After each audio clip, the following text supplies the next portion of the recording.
तारीख 6 मार्च 1998, जगह मंझनपुर का डाइट मैदान।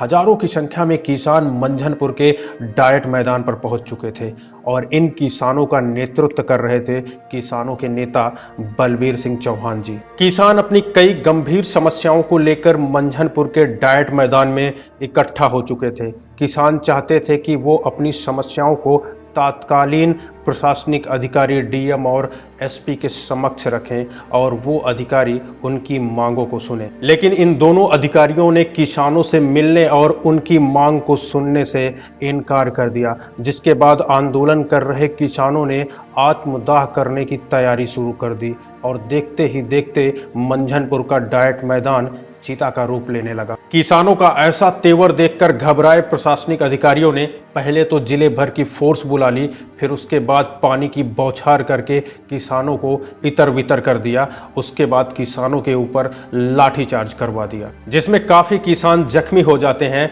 जिसके बाद 154 किसानों के ऊपर 1 दर्जन गंभीर धाराओं में मुकदमा दर्ज करके उनको जेल भेज दिया जाता है। लगभग 42 दिन के बाद इन किसानों को जमानत तो मिल जाती है, लेकिन मुकदमे के चलते ये किसान लगातार 26 साल से अदालतों के चक्कर काटते रहे। इसके लिए किसानों के नेता बलबीर सिंह चौहान ने सूबे की तत्कालीन सरकारों से समय समय पर इन निर्दोष किसानों के मुकदमों को वापस लेने की मांग करते रहे, लेकिन इन सरकारों ने किसानों को कोई राहत नहीं दी। पिछले महीने किसानों के नेता बलबीर सिंह चौहान ने सूबे के मुख्यमंत्री योगी आदित्यनाथ जी से मुलाकात की और किसानों की समस्याओं को उठाते हुए कहा कि निर्दोष किसान पिछले 26 सालों से इस दंश को झेल रहे हैं।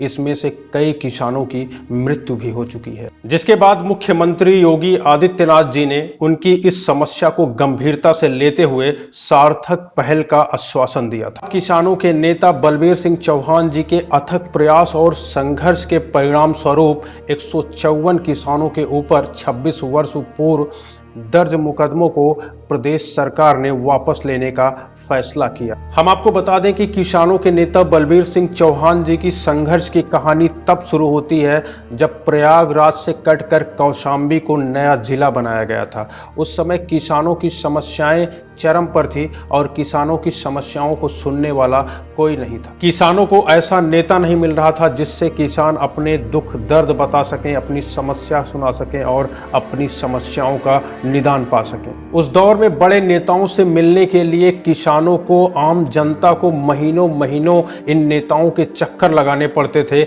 उसके बाद भी काम हो जाए इसकी कोई गारंटी नहीं थी। उस समय बलबीर सिंह चौहान जी की उम्र बेहद कम थी, लेकिन हौसला उतना ही मजबूत। किसानों के लिए लड़ भिड़ जाने वाले किसानों के नेता बलबीर सिंह चौहान जी के रूप में किसानों को उनका नेता मिल चुका था। उन्होंने किसानों को न सिर्फ उनके हक की लड़ाई लड़ने के लिए तैयार किया, बल्कि उनको उनके हक के बारे में भी जानकारी दी। इस संघर्ष में किसानों के नेता बलबीर सिंह चौहान कई बार जेल जाते हैं और महीने महीने भर जेल काटते हैं।